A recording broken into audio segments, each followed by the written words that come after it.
Terima kasih Bapak dan Ibu Menteri serta hadirin yang saya hormati. Izinkan saya memaparkan pentingnya seleksi guru P3K pada tahun 2021 mendatang. Saya sudah banyak berkeliling ke sekitar Indonesia, berbagai macam daerah, dan setiap kali saya menemui guru-guru honorer, ada banyak sekali dari mereka yang punya hati nurani, yang tulus untuk mengajar, dan punya berbagai macam inovasi dan motivasi untuk belajar. Jadi semakin saya terjun ke lapangan, semakin saya menyadari bahwa pasti ada cukup banyak guru-guru honorer ini yang gajinya sekarang dibayar antara 100 sampai 300 ribu rupiah per bulan, yang sebenarnya layak menjadi ASN, yang sebenarnya punya kompetensi untuk menjadi guru yang baik. Dan karena itu kita memastikan di Kemendikbud bahwa ada jawaban dari pemerintah. Ada jawaban mengenai bagaimana bagi yang layak dan punya kompetensi yang baik, bagaimana mengenai kesejahteraan mereka, bagaimana mengenai kesetaraan nafkah mereka. Jadi ini adalah bentuk jawaban kami dan pembuktian bahwa pemerintah hadir dan menjawab pertanyaan dan tantangan dari berbagai macam guru honorer di seluruh Nusantara kita. Seleksi P3K ini dibuka karena berdasarkan data pokok pendidikan Dapodik, Kemendikbud mengestimasi kebutuhan guru di sekolah negeri kita itu mencapai sekitar 1 juta guru. Ini di luar PNS yang saat ini mengajar. Jadi yang pertama adalah dari kebutuhan kita. Tetapi juga pembukaan seleksi ini adalah upaya untuk menyediakan kesempatan yang adil.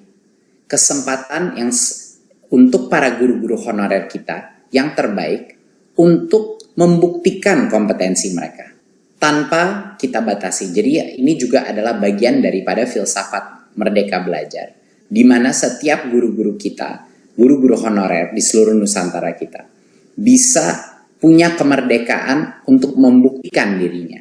Apakah mereka punya kompetensi untuk diangkat menjadi ASN sehingga meningkatkan nafkah mereka dan kesejahteraan mereka.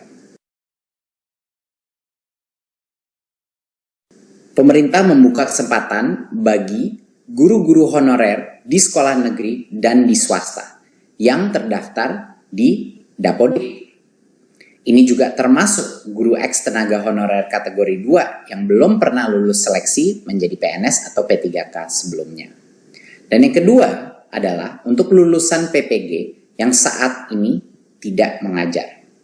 Jadi dua-duanya boleh diberikan kesempatan di tahun 2021 untuk mengikuti tes seleksi ini.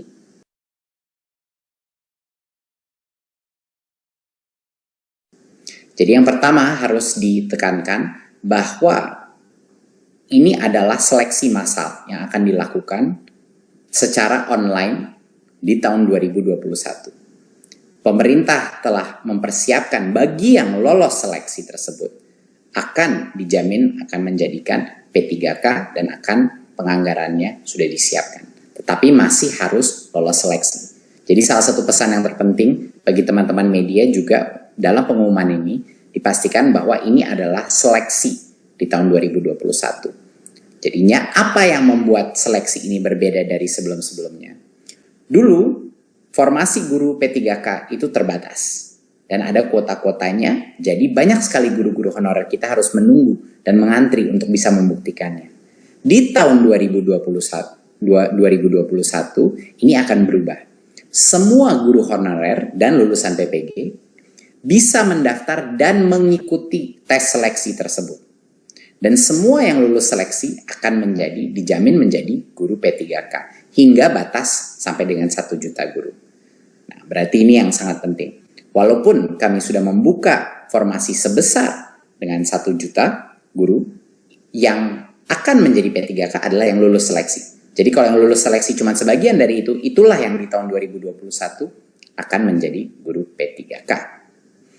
Nah, agar pemerintah bisa mencapai target ini, pemerintah pusat mengundang pemerintah daerah untuk mengajukan formasi sebanyak mungkin sesuai dengan kebutuhannya.